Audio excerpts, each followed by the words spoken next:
नमस्कार दोस्तों, आप सभी का मेरे चैनल में बहुत बहुत स्वागत है। आज मैं बात करने वाली हूँ कि कैसे नेचुरली आप अपने हाइपरटेंशन को, अपने बीपी को जो है वो कंट्रोल कर सकते हैं। आज मैं आपको बताऊंगी कि हाई बीपी की प्रॉब्लम को आप नेचुरली कैसे क्योर कर सकते हैं और अपने मतलब लाइफस्टाइल चेंजेस करके और आप इस प्रॉब्लम को काफ़ी हद तक कंट्रोल में ला सकते हैं। तो सबसे पहले हम बात करते हैं कि अगर आपका बीपी 140/90 से हाई रहता है तो आप क्या करें। सबसे पहला तो आपको जो है सॉल्ट का इंटेक रिड्यूस करना पड़ेगा, क्योंकि सॉल्ट जो है जिसको कि सोडियम बोलते हैं वो उसका अधिक सेवन करने से क्या होता है कि हमारे बॉडी वो जो है वाटर रिटेंशन को, मतलब शरीर में पानी को रोकता है, जिससे क्या होता है ब्लड का वॉल्यूम बढ़ जाता है और उससे उससे क्या होता है कि बीपी बढ़ जाती है। तो इसलिए सबसे पहले जो है आपको सॉल्ट इंटेक को रिड्यूस करना पड़ेगा। तो नमक को कम लेने से जो है आपका 5 से 6 पॉइंट तक बीपी ऐसे ही कम हो जाएगा।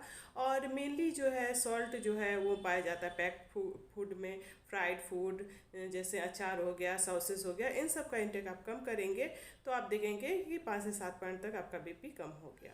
फिर सेकेंड अगर मैं बात करूँ तो आपको पोटेशियम इंटेक को बढ़ाना पड़ेगा। पोटेशियम जो है वो सोडियम के अपोजिट काम करता है।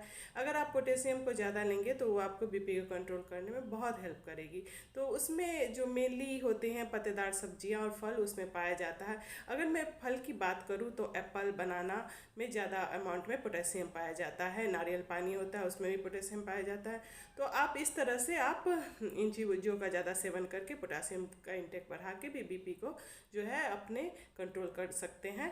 तो इस तरह से आप आपका बीपी रिड्यूस होने में हेल्प होगा। अगर मैं तीसरे पॉइंट की बात करूं तो तीसरा पॉइंट है वेट लॉस। अगर आपका वेट ज़्यादा है तो क्या होता है कि वो बीपी को ऑलरेडी बढ़ा देता है, क्योंकि आपका उससे कोलेस्ट्रॉल भी बढ़ेगा, उससे ट्राइग्लिसराइड भी बढ़ेगा और आपका प्रेशर भी, क्योंकि हार्ट को ज़्यादा पंप करना मतलब ज़्यादा एफर्ट लगाना होता है क्योंकि आपका वेट ज़्यादा है।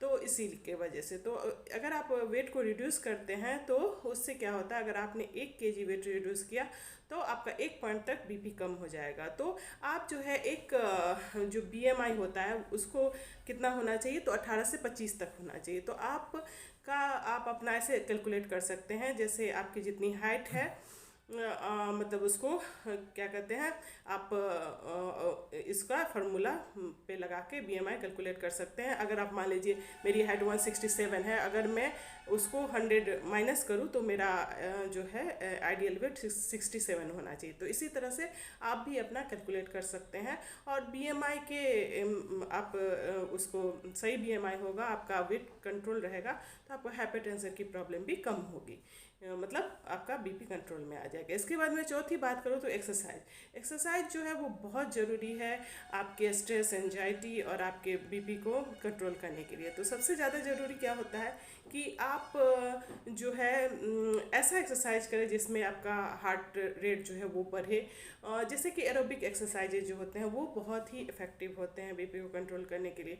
अगर आप 45 मिनट का वॉक करें, स्विमिंग करें, साइकिलिंग करें, तो इन सब चीज़ों से आपको बहुत फ़ायदा मिलेगा। अगर आप हफ्ते में 5 दिन भी करते हैं तो उससे आपका ब्लड प्रेशर जो है वो हाई बीपी रिड्यूस होगा, मतलब कम होगा। और ये आपको अपने लाइफ स्टाइल में शामिल करना पड़ेगा कि मुझे 40 से 45 मिनट रोज़ वॉक करना है, या स्किपिंग करनी है, या फिर साइकिलिंग करनी है, या स्विमिंग करनी है, जो बैडमिंटन खेलना है, जो आपको अच्छा लगे वो आप कर सकते हैं।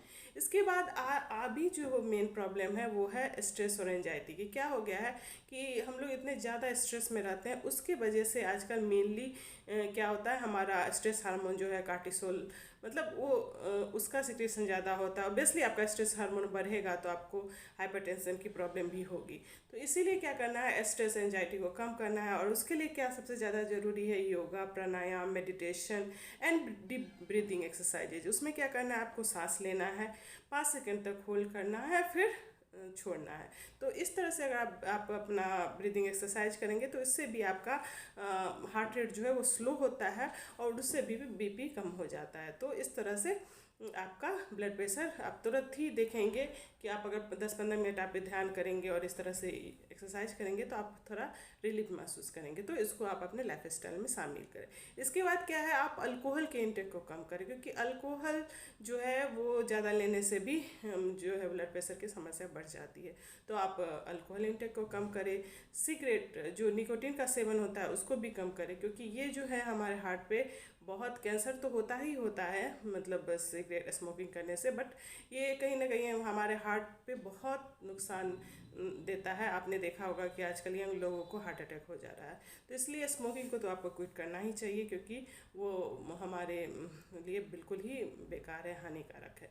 इसके बाद अगर मैं बात करूँ तो जैसे कैफ़ीन, जो लोग ज़्यादा चाय पीते हैं उनमें भी हाइपरटेंशन जो है ज़्यादा होता है। तो आप क्या करें, अगर आपको आदत है चाय पीने की तो आप ग्रीन टी ले, सुबह शाम ही चाय पिए, ज़्यादा चाय नहीं पिए, क्योंकि आप ये स्टिमुलेंट की तरह काम करता है। तो इसलिए आप इसको भी ज़्यादा लेना वो सही नहीं है। तो आप ग्रीन टी ले, वो ज़्यादा अच्छा है, क्योंकि इसमें एंटीऑक्सीडेंट ज़्यादा होता है ग्रीन टी में। तो ये आपके क्या करेगा, ऑक्सीडेटिव स्ट्रेस को कम करेगा और इस तरह से कहीं ना आपको ये फ़ायदा दिलाएगा।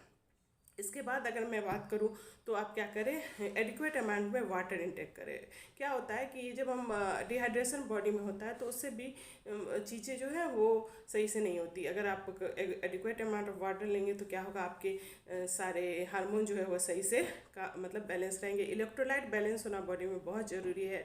तो इसलिए पानी का इंटेक ज़्यादा करें, ज़्यादा से ज़्यादा पानी पिए। उससे क्या होता है, बॉडी के टॉक्सिन्स भी फ्लश आउट होते हैं और इलेक्ट्रोलाइट बैलेंस भी होता है। तो इसलिए आप पानी को ज़्यादा से ज़्यादा इंटेक करें, ये भी बहुत ही अच्छा होगा, ये भी आपको बीपी को रिड्यूस करेगा। इसके बाद सबसे ज़्यादा आजकल प्रचलित है डैश डाइट, मतलब dietary approach to stop hypertension. ये जो है डाइट के थ्रू जो है हाइपरटेंशन को कंट्रोल किया जाता है। तो इसमें क्या होता है कि ऐसे फल, मतलब ज़्यादातर फल और सब्जियाँ ली जाती हैं, क्योंकि उसमें सोडियम कम होता है, पोटेशियम ज़्यादा होता है, मैग्नीशियम ज़्यादा होता है, मिनरल्स, विटामिन्स ये सब होते हैं। तो इन सब का इंटेक ज़्यादा करने से जो है फ्रूट्स और वेजिटेबल का क्या होता है कि आपका हाई बीपी जो है वो रिड्यूस होने लगता है और आपकी मेडिसिन भी कम हो जाती हैं। तो इस तरह से डैश डाइट को आप फॉलो करें। फ्राइड आइटम, जंक फूड को नो करें, उसको बहुत ही कम लें, एंड एक हेल्दी लाइफ स्टाइल फॉलो करें। इससे काफ़ी हद तक आपकी जो है हाइपरटेंशन की प्रॉब्लम ख़त्म हो जाएगी। और अगर आपका नॉर्मल बीपी रहेगा तो आप खुद को अच्छा महसूस करेंगे और आपकी एफिशिएंसी भी बढ़ेगी कामों को करने के लिए, और आपका स्ट्रेस एंजाइटी भी कम रहेगा। तो इस तरह से मुझे लगता है मेरा ये वीडियो काफ़ी आपके लिए लाभदायक होगा। आप मेरे चैनल को लाइक करें, सब्सक्राइब करें, शेयर करें, क्योंकि मैं यहाँ देती हूँ आपको ऑथेंटिक इन्फॉर्मेशन, और आपको जो है शेयर भी करें ताकि लोगों को ज़्यादा से ज़्यादा इन्फॉर्मेशन, ज़्यादा से ज़्यादा नॉलेज हो। Thank you so much.